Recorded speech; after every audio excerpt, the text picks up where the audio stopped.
today we are doing the wise woman, another one of my favorite. I love the wise woman archetype and the wise woman energy. I just love everything about it because it is about discerning. The wise woman is where the feminine energy also shines. It is where leadership of the deepest kind, the one that sits in the queen. I remember when I did the queen archetype, I also spoke of the queen being blessed with wisdom and grace. So the wise woman also sits in leadership. I'm thinking right now of the Madlanga Commission and Advocate Baloyi. She embodies the wise woman in such a profound way. And I love that she's sitting in that commission and she represents the wisdom of women right now that we need. In fact, almost all those, even the young women there that are, the evidence leaders in the Madlanga Commission, really they embody the wise woman. And I suppose justice, the fraternity of justice leans itself like that, when you are in high up in the legal fraternity, in the justice space like that, you are bound to be wise. But yeah, I just thought I should mention her right now because that's currently what she embodies right now. But the wise woman is not just about age, as you may have picked up. So we are not talking about the crone. The crone is about age largely. There comes a time where you reach a particular age, after 70, you fall into the crone side of things. So you can't help it. It's very chronological. But the crone, and crone is not always necessarily the wise women. And I know what you mean. I know that you understand what I mean because you can think right now of bomme bonkgono ba ba sileng ba labo gogo na labo makhulu nje that are weird, even though they're that aged. So age itself does not turn you into a wise woman, but most wise women do tend to be old. You do get them at 30, you do get them at 28, you do get them at 50, you do get them older. So it's not age related, but crone is an aged woman, and crone is about lineage, it's about your family lineage, or crone is very lineage, ancestral, family related. Just for now, so that I don't complicate this video and this teaching, just know that the crone is not necessarily the wise woman, and the wise woman is not necessarily an old. Again, the wise woman archetype is an energy, just like I was sharing the others. So if the queen energy gets activated by a massive responsibility and leadership facing you, and the lava energy gets activated by a life that has become very, very dull, very, very boring, very monotonous, very masculine, and then you need to activate the lava. And if the warrior is activated by some challenge that they need to face, to act, to be a warrior, then the wise woman is activated by discernment, by understanding experience. The wise woman comes from reflection, from introspection, from understanding life, and from not being afraid at looking at life, mistakes and all, and trying to make sense of it all from a deep, humble, spiritual almost space, from reflection of experiences, from reflecting on mistakes made, from setbacks, from heartbreak, from sickness, from trauma, from disaster. The woman who sits and reflects all that back and introspect and finds where is it that where is it that I can find deeper meaning so that I can teach, so that I can never repeat this, so that I can show others not where to go, so that I can help carve a new path. That is the wise woman energy. So if you find yourself always reflecting at not only your life, but reflecting in general, if reflection is part of who you are, if journaling is part of who you are, part of your life, if looking at everything and seeing patterns and recognizing things that sort of repeat, then you are probably an active, or rather the wise woman within you is probably very, very active. And you know that the wise woman is active when you know the difference between knowledge and wisdom. I know a lot of people know that. We all know that knowledge itself is not wisdom, because you find people who are very knowledgeable, who know things, who have information, but are not wise, because wisdom requires a certain level of sophistication, almost a certain level of depth. We can all know the same thing, but then the wise one will make deeper sense of it than anyone else. We can all experience the same thing, but the wise one will find some form of reflection, will reflect back to you and compare it to some other time in history and project it forward and find the meaning of making it make sense now and create a teaching out of it. That is where wisdom is. It is just such a beautiful, beautiful activation in a woman, because when women are wise, um, women who are wise are generally women who are healing. And when a woman heals, there's a video I did that when women heal, everybody heals. And for women to heal, women need to be wise. The wise woman inside of you, the discerning one, the spiritual one, needs to always sort of be active or needs to be activated, especially whenever you're going through something. Whenever a major, major, major challenge happens, or whenever you face a big mistake, this is when you activate the wise woman. And how do you activate the wise woman? You actually seek counsel. And I think I'm going ahead of myself. I'll get there towards the end of the video. So the wise woman, like I said, is the one who knows that knowledge is not wisdom. The wise woman does not come from education, necessarily formal education. I know of people who have serious degrees and PhDs and masters who are far from wisdom. So wisdom, the wise woman, wisdom comes from experience, but not just experience, because we experience everything. Experience that you reflect on, like I said. Wisdom emerges from deep mistakes that you can reflect on. Wisdom comes from heartbreak that just, oh, that leaves you in tatters. So let me put on my glasses then so I can get into my notes and I don't go off too many tangents. So the wise woman archetype is the part of us that sees beneath the surface of things. It is the part that is less concerned with being right, but it is concerned with what is true. Because you can be right and still not know what's true. Or you can be wrong and know what's true, if you catch my drift. So the wise woman or the wise archetype in us is the one that is comfortable with paradox, that is comfortable with complexity. The part of us that knows that two almost opposing things can be both right, or even three things can be both right at the same time. So it's a very deep, very sophisticated, I think that's the word I used. It is not an ordinary archetype to hold, because it requires you to be big. That's why it's associated with older women. That's why it's associated with leadership. That's why it's associated with queendom, or anyone who's ruling, or anyone who's judging. So it's big. It requires you to be a big woman. It requires an old soul. So the 31-year-old client that I have obviously is an old soul to have the wise woman activated. Now, like I said, with all the other archetypes, you will find that one archetype is more dominant than others because of the role you are playing in your life or the gifting you have. But overall, you find that some of them, all archetypes play. But the one that's most dominant, you find that it's probably part of your calling, part of your gifting, or part of the greater role you are playing in your life or at work or at home or whatever. So if you are 31 and you fall under the wise woman category, or the most alive archetype in you is the wise woman, probably it's part of your gifting. Okay. So the wise woman sees patterns. What does that mean? That means that where other people see the ordinary thing, the wise woman sees something beyond, sees something either beyond or even beneath. For an example, let's say one of your friends, you have the wise woman archetype, or you have the wise woman archetype yourself, and you get into yet another relationship that fails, or your friend gets into yet another relationship that fails, another divorce, another heartbreak, or whatever the case is.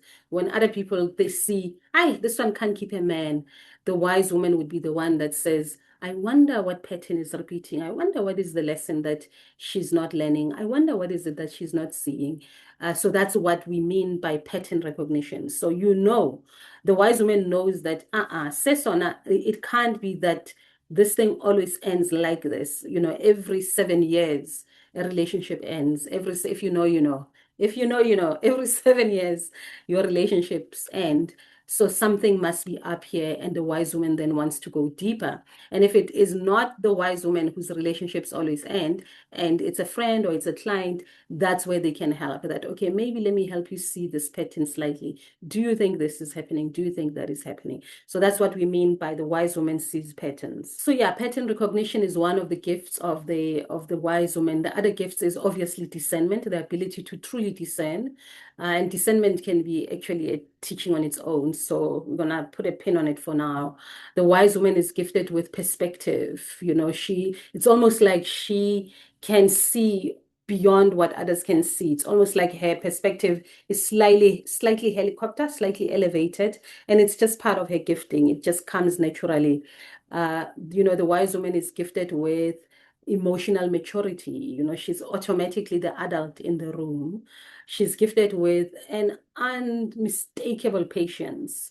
You know that you are activating your wise woman when you are patient. And I don't mean enduring. There's a difference between patience and enduring, but she's got this patience that surpasses understanding. She's gifted with that ability to really wait and see how things change and how things pan out.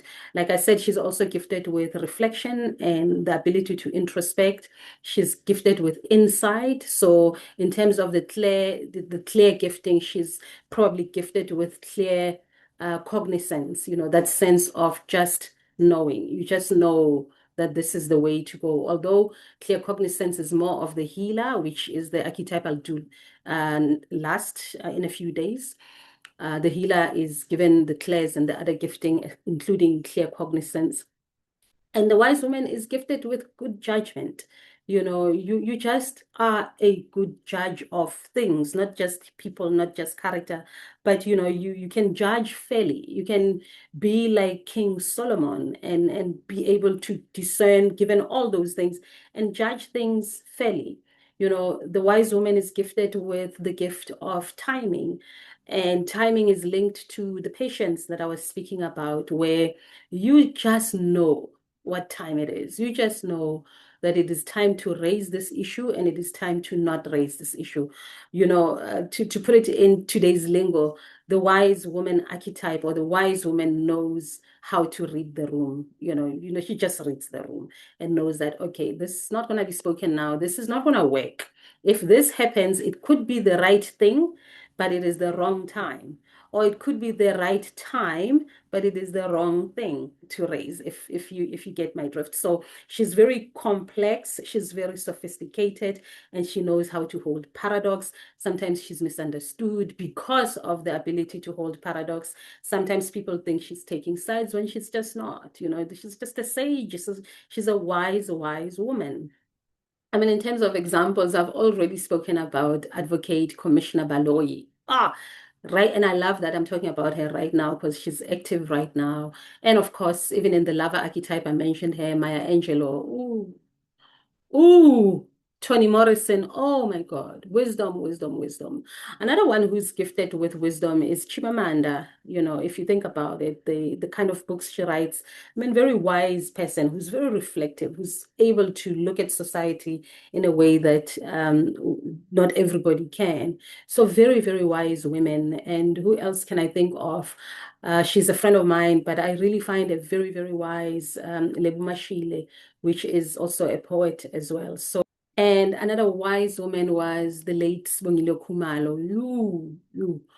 The late Sibongile Khumalo used to just give me goosebumps every time she just speaks. I've had the pleasure again of just being in her presence. Not too long, but yeah, very, very, very wise woman. And like all archetypes, there's the shadow side. Can you believe the wise woman has a shadow side? It is there. It is there. And that is that she can be quite arrogant. When a wise woman is wounded somehow, she tends to be arrogant. She tends to not want to listen to anyone. She tends to think she is the only one who knows something, that wisdom and knowledge and so on only comes from her. And if you think of people in academia have who have knowledge, some of them are wise, but because of whatever that academia does to them, they tend to just be very, very arrogant, very cynical, very, very judgmental, extremely judgmental.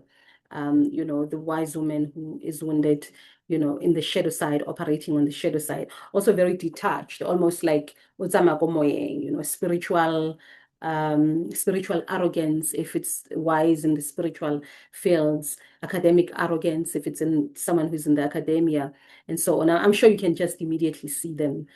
So that's when the wise woman is wounded, and then she operates in the shadow. So to conclude, how then do you cultivate the wise woman archetype within you? Because like I said, we can all cultivate them. We have them within us. These are energies we can bring up whenever we need them. When do you need to activate the wise woman? Obviously, when you see that a lot of things are not changing in your life, you keep repeating patterns. So you might have to cultivate your own sense of wisdom. You need to dig deep. And if you don't know how to, please find a coach. Please find someone who can help you reach deep within you and find that depth. Perhaps you've been swimming way too much in the shadows, too much in other energies, and you are missing on the only energy that can help you get out of stuckness, get out of repeating patterns, get out of a bad situation, get out of just being um, unwise. I nearly used a different word. So you know that you need to activate the wisdom. Whenever you know that you should not be where you are in whatever life, in whatever area rather of your life, whether it's a relationship, whether it's work, whether it's a social setup, whether it's a place, even physical place, anything, whether it's in your finances, when you know that I really should not be here, it means the wise one is dormant. You need to activate the wise one so that you can, one, make good choices, take good choice, make good choices, make good decisions, discern, understand, cultivate patience, cultivate discipline, whatever it is that you need, but you need to raise and activate the wise woman. So that's when you need her. That's when you need to activate that energy, which means that you're gonna have to stop moving from one experience to the other without thinking. One thing to the other. Keep it moving. I know we like to say keep it moving, but maybe this time you don't have to keep it moving. Maybe this time you need to sit down with a coach or sit down with yourself or sit down with a journal, whichever works best, and ask what happened exactly? Why is this happening? What am I learning? What am I supposed to be learning? What am I not seeing? What am I not hearing? What is this situation that I'm in or that I'm always in revealing about me? What is it saying about me? What pattern am I not really looking at that I keep repeating? So that's how you cultivate the wise woman. You start with questions. It's great if you start with somebody so that you have a sounding board, but you can totally do it on your own. Another way to cultivate the wise woman is silence. You need to be more quiet. You need to listen more. You need to be more quiet. If it means disappearing from social media for a while so that you are silent, you are in your silence, do that so that you can hear your own voice, you can hear your own truth, your own inner voice, that deep, wise voice that's within that you cannot hear if you're constantly here or you're constantly commenting, you're constantly tweeting, you will not hear her. So you need to just be silent for a bit, literally. And even literally silent, if you're used to talking, you're used to giving your opinion, you're used to being heard, maybe pull it back a little bit and just listen a little bit more, but valala uvi. Yeah, just some wise people always say that's why you're given one mouth and two ears. Just a little bit and just listen. While you are in that listening, deliberately listen to people who are wiser than you, people that you know that are wise, people that you've heard, whether they are famous people like Bo Iyanla or Bo Miriam Williamson or whoever that in your line of the way you learn, they make sense to you. Listen to those more. Go back to that. Go back to obviously books and read and just listen a little bit closer and listen a little bit deeper. Three, to cultivate the inner wisdom, the inner wise woman, is to just be comfortable with complexity. Be comfortable with the fact that you can understand the reason for March and March, and also understand the reason for why it's also not, there are people who are opposing it, and why the government is also in this position, why it has so many different complex situations. Do not rush to take a side. Do not rush to support someone. Do not rush to pin others down and so on. Just be comfortable in complexity for a change. If you're used to taking sides, this time as you cultivate the wise woman, just don't take sides. Be comfortable with the fence and try and listen deeper and try and listen. Find the truth. Find the truth. Once again, earlier I said you can be correct.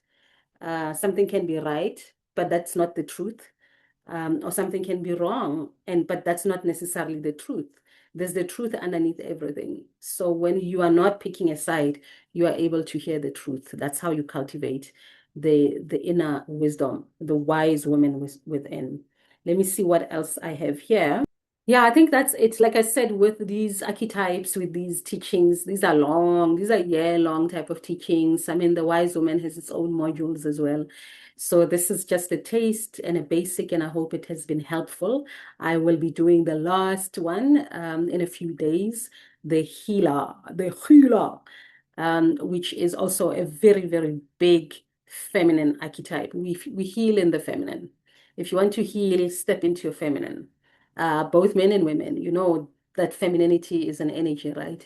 So the healing takes place in the feminine space largely, even in the masculine, but that's different and that's complex. That will take us into another rabbit hole. For now, let's leave this one here and I'll come back with the healer and then maybe we'll start another series. This is my story. I cannot wait to hear yours.